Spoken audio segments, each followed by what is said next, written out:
Thanks for joining us and welcome to The Press. My name is still Babajide, and of course we've gotten to the segment where we get to bring our guests, and today in the studio with us, of course, is not a new face, Dr. Ogunleke Samuel. Welcome and good morning. Good morning. It's having you again, Doctor. Same here. It's always nice having you here. Very good. I'm doing very fine. I actually want to move straight to what we have to talk about, but I want you to tell us your major highlights for today or for the weekend. For the weekend, you're just joining us.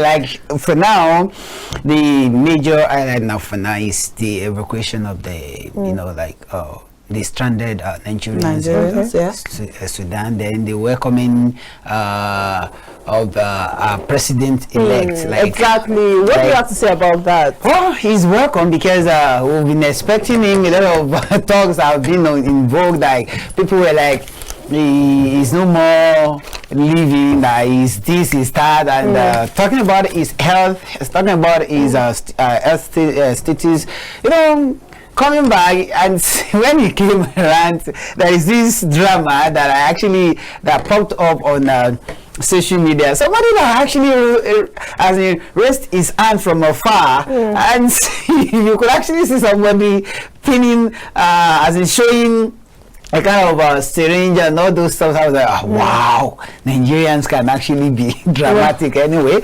So, though till now, we've not heard from the we've not heard from the APC spokesperson whether it's true or not. So, until then, but for me, I just guess like Mercy said earlier, age is not really a number, and I guess he said yesterday still that age comes with sickness, so we shouldn't feel like it's strange or it's bizarre having to be sick or something, even despite they could be strange or whatever there, and anybody could. To me, I didn't see that coming anyway. But there's been rumors true that all those pictures were actually doctored. That's for me. Because I actually look at it very well. If he knows that he had that kind of thing, he would have easy for you to just detect that kind of thing. For me, he could be carried away with the moment, and I don't think so. I don't think so. Worshiping our president-elect is so smart. He's a smart person. So you have to give it to him. No, but then you have to give it to that man. He has been on social media for like pre-election, during election, post-election, and even before this. It feels like we're going to have another good luck Jonathan regime, but this time we're going to be laughing or having something to talk about. Every way that he actually does something well. At the same time, we shouldn't be expecting much. Why? Because the current administration is actually owing up to 46 trillion naira. And for that, we're going to be paying debt during his administration. And there's going to be, as an economist anyway, I'm actually viewing it from that angle. Because as an economist, number one, we should be expecting increase in tax rate from this 7.5 that we had to either 8.5 or 9%.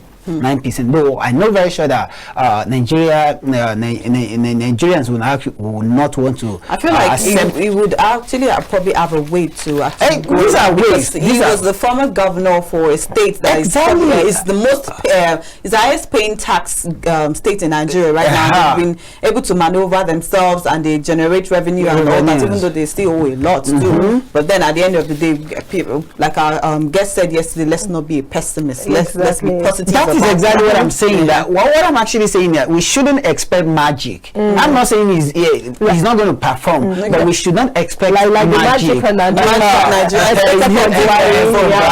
So we should know very sure that the situation now is not really encouraging for this coming administration, but for any president to maneuver this kind of situation, that means we have to give kudos to him. And one of those policies, and one of the policies that I think will actually come in on board is that of increment in tax, and at the same time trying to do something to our porous border and all that. So I know very sure that from there, then talk about our oil. I know very sure that he's going to work on our oil industry, and apart from that, we still have this export rate that is low. So very sure, since we are having a co-rise coming on board next month, I know very sure that maybe from there we could actually get something. Okay, well, before we move forward, I'd like to remind our guests that our phone lines are on, of course, to take your calls and your contributions, and do what's calling. And before you call in, please step away from your TV set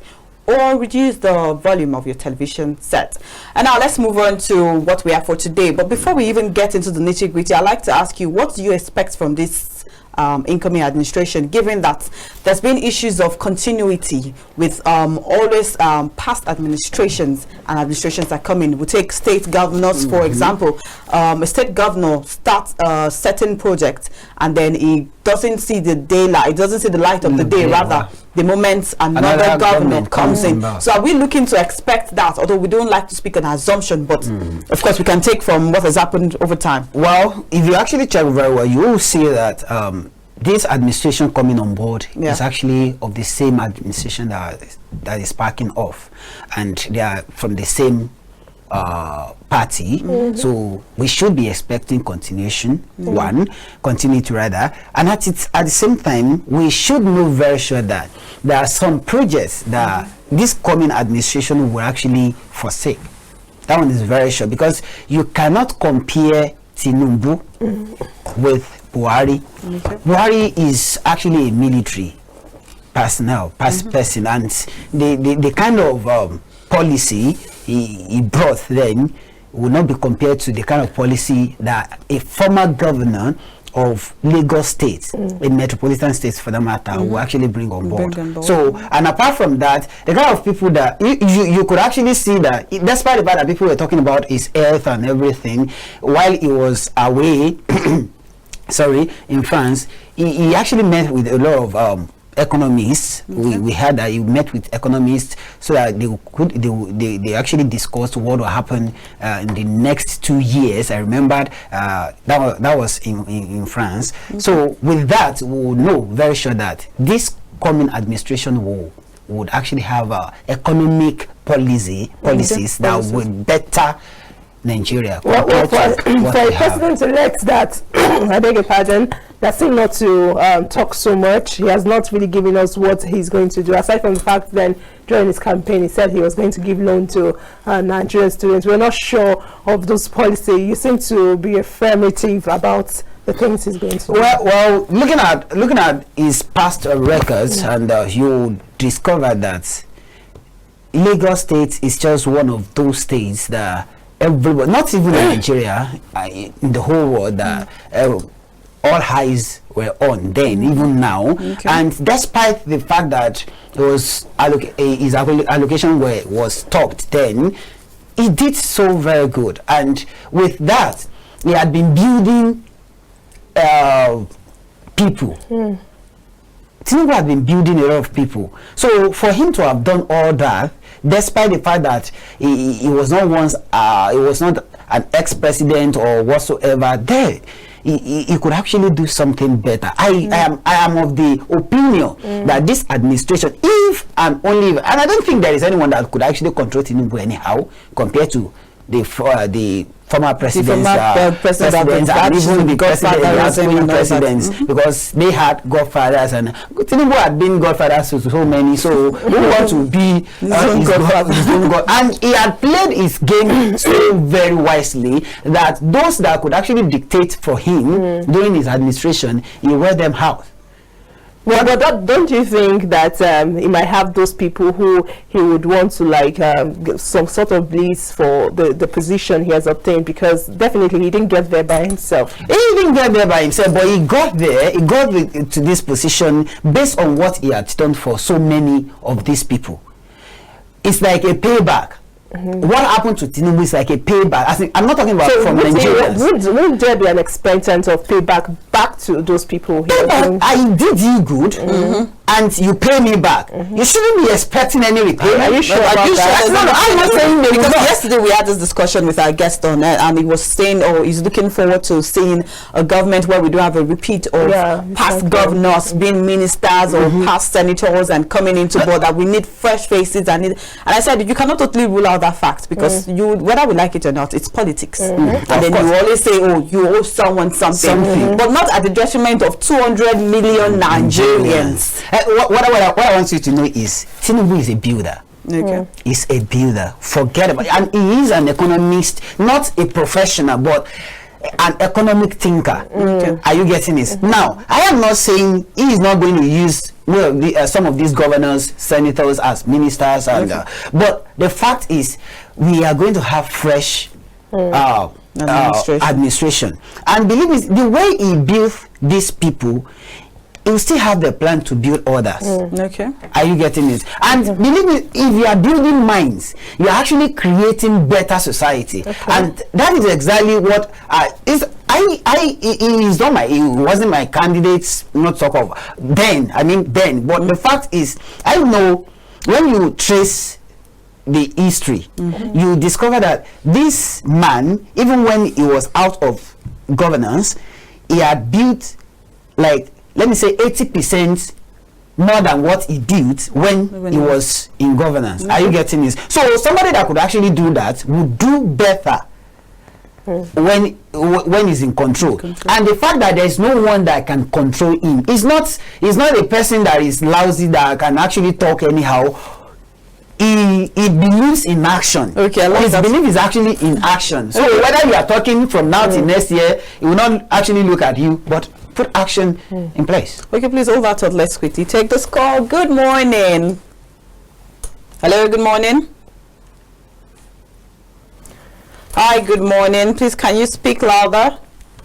Okay, I think when you call, please do well to stay close to your phone, irrespective of the fact that we said stay away from your phone. So just the volume of the TV set. Stay away from the TV set. Stay away from the TV set, not stay away from your phone. Okay, so let's move to NAS leadership, because it has something to do with Tinubu itself. So we've seen so many contestants pleading, or of course trying to sway Tinubu for the NAS leadership. So what do you think would go down in play? Because if they keep, I don't know, perhaps maybe Tinubu might be swayed or in a way, and we said we do not want recycling. We want people who will be there based on competence and merit. To me, I don't even know why NAS leadership should consign Tinubu, president-elect. That means what you are actually bringing on board is NAS, not NAS versus executive. You are bringing NAS plus executive. That means whatever executive wants, NAS will do. But don't you think there should be a synergy, whether we like it or not, between the NAS and the kind of synergy we are expecting is not what is actually happening now. I cannot put you in position and you question my authority. Nice. That's just the case. How on earth will I want to have my freedom? I want to be on my own, and at the same time, I don't want to depend on you. I want to question your authority when you are not doing something right. And I still expect you to put me in that same position. It doesn't work that way. So what we are actually expecting, if truly, at last, Tinubu, or let me say the executive, actually now dictate for the for NAS, that means this coming administration, we shouldn't expecting something different. All right, so let's move to our topic for today, which not really topic per se. It's actually the evacuation. On major dailies, which says evacuation begins today as federal government releases 150 million naira, hires 40 buses. Federal government opposes night road trip, logistic hiccups, delayed Tuesday's planned evacuation. What do you even have to say? Yesterday we had the thought of our guest who spoke about the Nigerians going to Sudan for education, if it was even necessary in the first place. Spoke about that, and today I want to ask, okay, the government was supposed to have evacuated Nigerians, and now it's been delayed, although and some money have been released. But do you think the government itself is taking active measures as said? Well, I would actually like to move back to what we discussed, the topic we're discussing about the nights before, but let's talk about this, then we can actually go back to that. Okay. Now, the question I will actually ask the federal government is, are we the only one that have citizens in Sudan? Yes. In Sudan. What as other country doing? They've been evacuating their people, even through air. Now, why are we evacuating our people by road? One. Number two, why are we so delaying this process? They just, I think today, Abike Dabiri said the federal government just released 150 million naira. Why has this fund not been released day before yesterday, 2 days ago, 3 days ago? Are we saying because our children are not there, or what? Or are we saying it's actually hard for us to, or because of our relationship with Sudan, or are we actually playing the life of our citizens with what is actually happening in Sudan? I can't even reason what is happening presently. But another thing is, thank God that at least we have a way now, and federal government has released 150 million naira. But another thing I'm actually looking at is going by road. Are there provisions for adequate security? That's the first thing. Adequate security in the sense that won't they be attacked? Because you were there, Sudan could actually tell you that we were together when this thing was when we were flexing, enjoying. Now we had issues, you want to leave us. So what if we now come back to our normal states? You still come back? No. We have a particular angle where Sudan militaries, not even Sudan militaries, those that are actually fighting, will come by, and I wouldn't want us as Nigeria to waste the life of our citizens just because of our negligence. Okay, please hold that thought. Let's quickly take this call. Good morning. Good morning. Yes, please. Thank you for calling. Your name and where you're calling from, please. From Abuja. All right, please join in on the conversation in 60 seconds. Program is a big interest on this very beautiful program, and I appreciate it so much. Thank you very much, sir. Really, where I want to kind of come in is the issue of the life of our citizens in Sudan. Okay. I'm not quite too happy that we're acting very late to the life of these people there in that place there. Okay. If you look at the government that loves their people, will not act this way. As soon as America perceives that something else is going on, that they have to evacuate their people immediately. Why is Nigeria acting as if that we don't have value power for our citizens? Why are we acting as if that we don't have government in place who are supposed to care? How do you feel if your own children, your biological children, are in that kind of state of environment whereby the crisis is going on? How do you feel about it? I think until we begin to feel that our leaders begin to have us in their mind as their first priorities, I have not seen as where things can be kind of being well with us when we are out of our homes here. Okay, look at our system of our education here at home now. Half of Nigerian citizens are outside and they are seeking for education, and home here nothing is to write home about, nothing to talk about that here now. Before the next coming government, me, I'm also looking at it as common. The judiciary should kind of do the needful in the sense that they should be able to do something. We need a kind of radical change, and we are looking forward to the judiciary. I was like, if the judiciary could have kind of, getting off things and then passing up the judgment before the swearing in of this coming government. Not that somebody is in the government and then today and then the cases is going on there about and kind of it's the part of distractions. I was looking at it and to me actually when they were calling for kind of a stop execution of that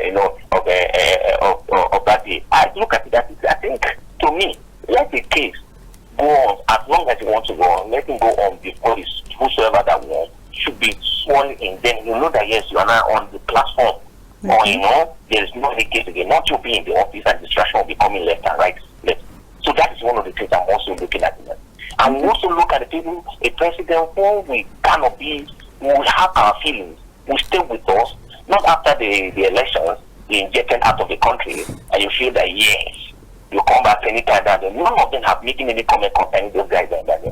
Whatever they want to kind of bring out the budget or whatever they are doing, all of them have the feeling of me and you. All right.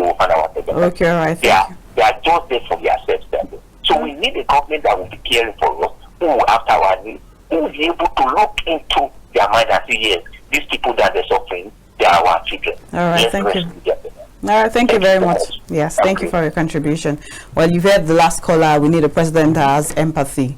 So what's your contribution to what I said? Okay, and to add to what she said, like, okay, now, so, earlier we were speaking about Tinubu, and we're talking about his set plans or what he might have in mind. And we saw that the federal government released 150 million naira just to bring back Nigerians and Sudan. Now, perhaps if Nigerian government in the first place would have invested so much in education, because after all, they're bringing out this money, so maybe we won't have this issue of bringing out money. To me, I just want us to know something. I'm not against the fact that Nigerian government should invest so well in our education. That's what we've been fighting for, we've been agitating for, we've been longing for.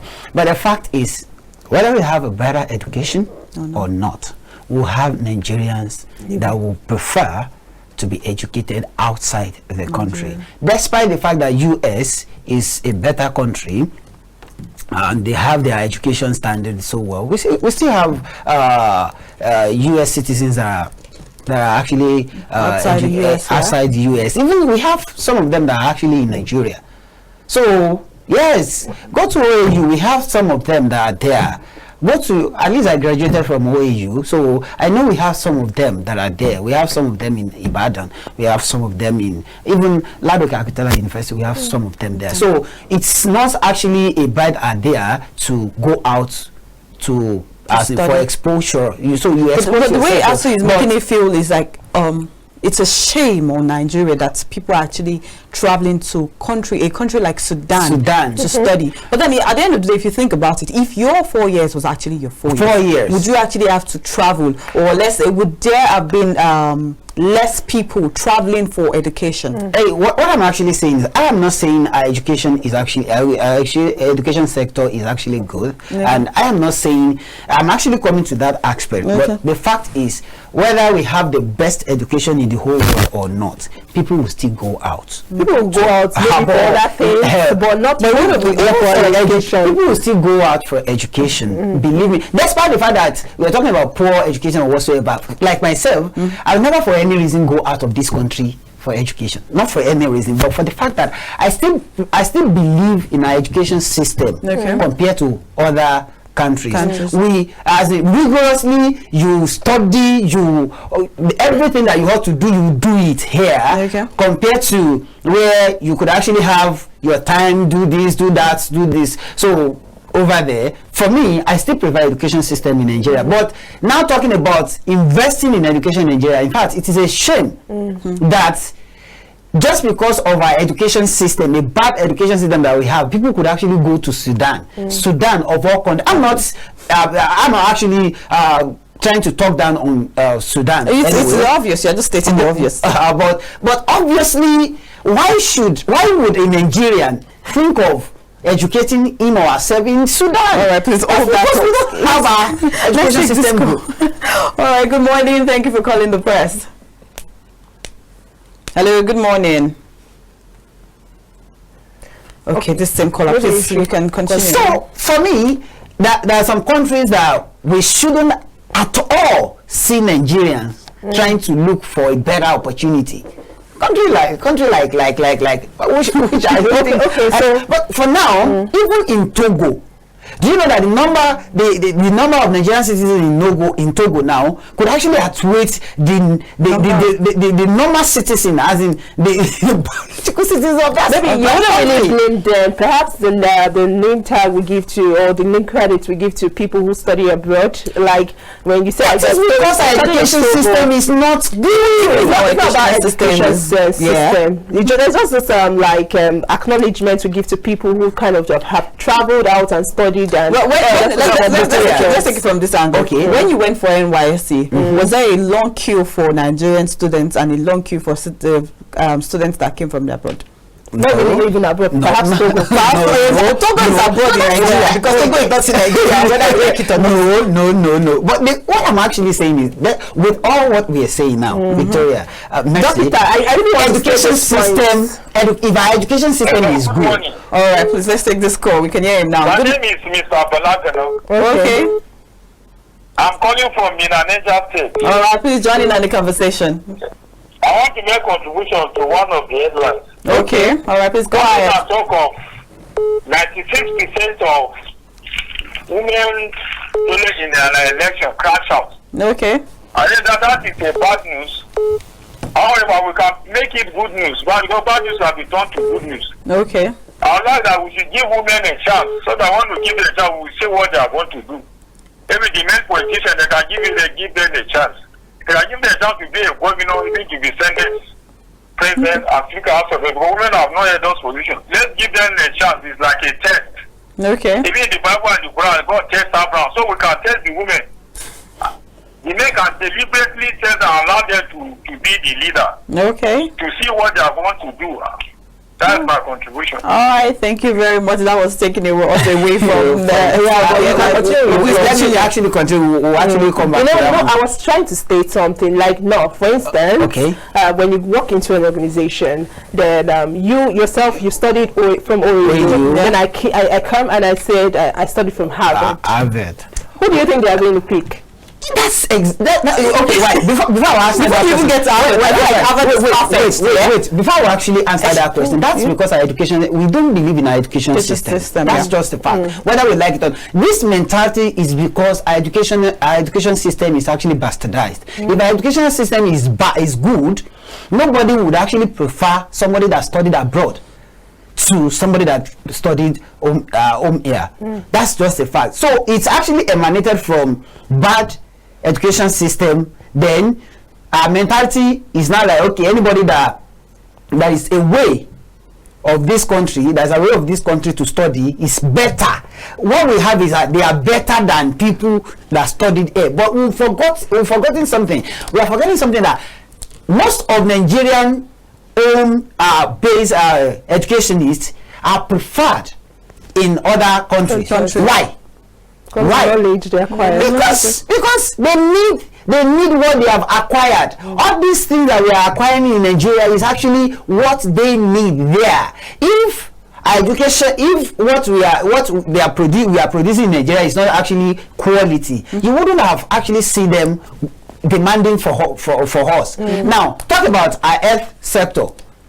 You look at how many Nigerians are out there, and look at almost every drug that you have from America, from Russia, from Switzerland, from Sweden. You see that most of these drugs, you have at least 20% contribution of Nigerian doctors. So what are we now saying? Are we now saying what we have is just that the government had not done what they're supposed to do? If the government had put the best in our education system, you will not have a mentality. For me, I don't actually believe in people that studied abroad. For me, I say for me, if I have any establishment today, I still prefer Nigerian citizens that studied here to be part of my organization, because the way we think, we think both concretely and abstractly, compared to somebody that has everything in his at disposal. Like they were in comfort zone there when they were studying, compared to Nigeria, that you need to look at Lagos now. You need to somebody that wants to go to University of Lagos, and you are living in Naija. You know what you are going to do. You rush by 5 a.m. you are on the way till 10 a.m. you've not gotten to your class, and you still need to study and pass. All those things will actually amount to what actually amounted to how vast we are in our dealings and in our professions. Like myself now, if you actually take Dr. Olamide to America now, you see that they will be actually giving you policies, and people will be saying, wow, this is a Nigerian. You see, because they value it there. Yeah. But here, most of our politicians, our leaders, their children are not here, and they are the one to employ us. Now, if they are the one to employ us, are you saying that the education system, they knew what they had done, what they did to, will be preferred to them? They prefer their children, and they believe that anybody that could actually afford his or her children to study there is actually averagely part of them. So they prefer people coming down there. They had this mentality that their mentality has been changed compared to Nigerians that will be fighting for fuel, fighting for this, fighting for that. They know that they could actually write whatever they want and take it to them, and they know that they can actually sway it under their so many assumptions. I'm an economist. I'm an economist. Okay. We like assumption, but I'm not saying that. Yes, we like assumptions. Okay, so let's look at how our government tend to prioritize its citizens. Well, one, like I said, I did civic education, and we understand that one of the fundamental, perhaps, rule for the government is to prioritize its citizens. Safety and lives, properties, and the rest. Now, looking at the evacuation, do you think the government has done enough, or is doing the best it can? Like the caller said earlier, by now Nigerians should be back home. Many countries have done that. I've said that they did nothing before, but let's still tell them. They didn't even do nothing before, because actually as of last week they came out to say, they have no plan to evacuate Nigeria. So it just feels like they're not even proactive. So them coming out now is probably because some CSOs have actually come out to actually refute what they said. That why would you say you do not have plans to evacuate your citizens? Meanwhile, your part of your civic duty as the federal government is to protect lives and properties of not just citizens in the country, of course, outside the country, covers everywhere. So now, I'd like to move on, because you mentioned something about the malaria vaccine. Now, let's move on to the malaria vaccine. They said they are releasing 1,000, I think about 100,000 or so, yes. And now, moving forward, the world is going digital, and then Nigeria is still going back and forth with malaria. Don't you think there's something wrong? I mean, let's not the reason why this topic has come into discourse is because yesterday was World Malaria Day. Each time we tend to celebrate this day, that's when the topic is being discussed. But if not, let me take us back to whether we want to fight malaria or not. It's actually painting a bad image about. Let's talk about Nigeria now. Let's not talk about Africa, because I remember, I think a few years back, a white lady came into Nigeria. I'm sorry you used the word. So, and a foreigner came into Nigeria, and then she was bitten by, of course, mosquito, and then it required them amputating her leg. Because of course this body is not immune, it doesn't have the immunity to fight all these kind of things. And then it was just it just made news and everything, and that was just the end of it. Nobody looked forward to anything. But then you realize that if, as a Nigerian, if you're traveling there, they give you a vaccine, they check your tuberculosis level and everything like that. But then it feels like even we ourselves, we are just unbothered about this kind of thing. Do you think there are policies that should, because of course it is when this thing becomes like probably an outbreak, that's when you see NCDC coming out to say they want to spend so millions on it. There's cholera, there's malaria, there's Ebola, there's lots and Lassa fever, and there's been lots and lots about that, and it just feels like we just have now. All I just want to know, or want Nigerians to know, is number one thing is our minister of health, Dr. Osagi should be put to a tight corner with a lot of questions. Being the Minister of Health, I think the last time we discussed something about malaria was the World Malaria Day last year. Exactly. So we come to it every year. And this year now, he is actually telling us that not until 2024 before we get the vaccine. So we have to celebrate World Malaria Day. So now until 2024 before we get the malaria vaccine, and now from now till 2024, what has been the plan to curb malaria? Nothing. I'm actually because if there is the vaccine comes in, because if there is, he would have said it. It would have actually informed Nigerians, okay, these are things that we want to do before these vaccines will actually come into the country. And apart from this, can't we actually have a better health system that Nigeria, I think can we actually fumigate Nigeria? I don't understand.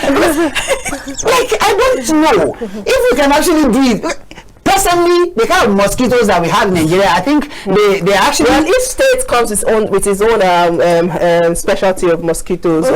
Breeds of mosquitoes. Of course. When I was in Niger State, there were actually different breeds of mosquitoes, big ones. Big ones. When I was in Ondo, it was different. When I was and now come to Abuja. Like yesterday, like yesterday. I actually took into consideration that the rainy season is coming, and that's their times when we need to have lots of mosquitoes. I actually told my boss, I said, sir, this is my room. I need to actually fumigate this room. So whether you evacuate from there or one day, there has to be an evacuation of some sort. Because I was actually thinking, what could be the cause of these mosquitoes? Number one, we didn't have refuse dumps in our stagnant water. So stagnant water or whatsoever. Everything is tied up. And I think the painful part is we still have malaria killing people.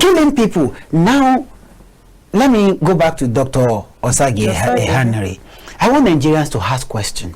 Number one thing, what have you been doing since you came on board? I remember 2014, the Minister of Health then, I remember that this same statement was made in 2014 that we are going to curb malaria in the come 2020, 2021, 2022. No, let's make up an excuse for them. Perhaps COVID happened. And then COVID happened from 2014 to 2020. COVID happened 2019, 2020, right? That's why I said let's make up excuses for them. Now, what exactly do you want to do before? Okay, you're actually leaving very shortly, and before then, do you have any plan that incoming administration will actually have to continue on? Do you have any plan? Have you embarked on any plan to actually eradicate malaria? And let's not forget that people tend to actually gain from this issue of malaria. That's where I'm coming. Yeah, that's where I'm coming to now. Or you now have a kind of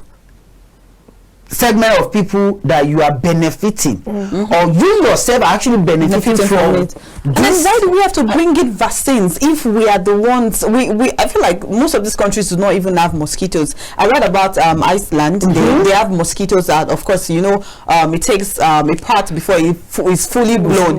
So because of their weather, the mosquitoes do not get to leave because of the weather they have. Okay, so how do you expect to ship in vaccines from a country that is not experiencing what you are experiencing? How are you supposed to curb it for a country? We should be talking about how we make these vaccines ourselves. Like to me, I believe, why are we actually importing all these vaccines when we have doctors? And those vaccines, I am actually privy to some things. Okay. The vaccines that we are talking about, go and check the percentage of the contribution percentage of Nigerian doctors to the vaccine.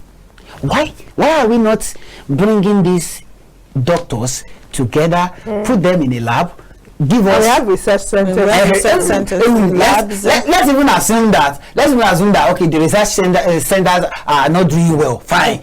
Now let's go back. Put them together. Put them in a laboratory, let them make something worthwhile for us that will actually suit our weather, that will actually combat this malaria, because don't forget that Nigerians have immune too. Now,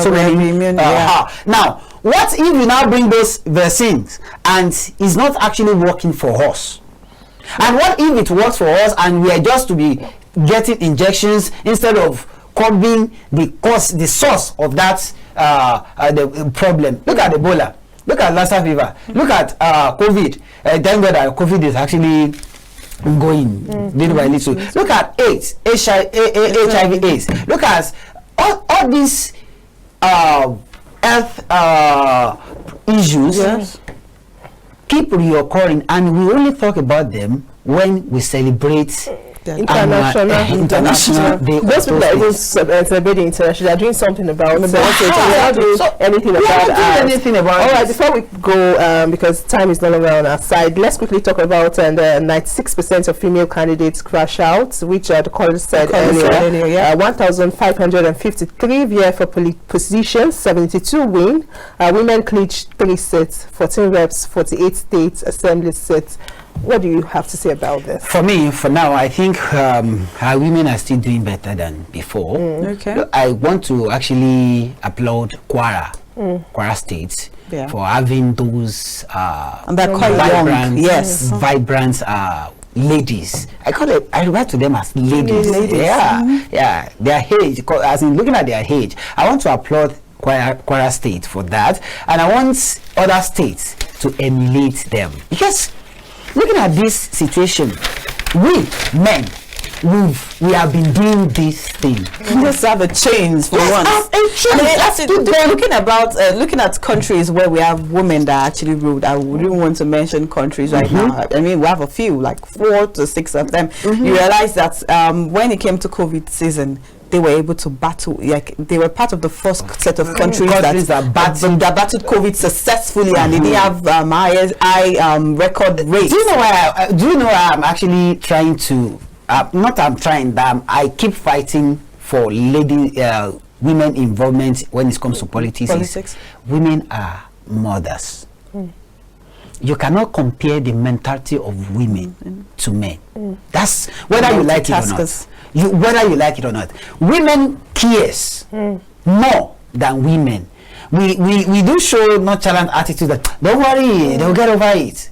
But women will tell you, I have to prefer solution to this, because of women mentality is just 90% taking full charge of what she is involved in, compared to men that will have distractions. Okay. So I would actually encourage Nigerians that you need women in politics. We need women in politics. Not we are not saying they should take over, but let us have over too.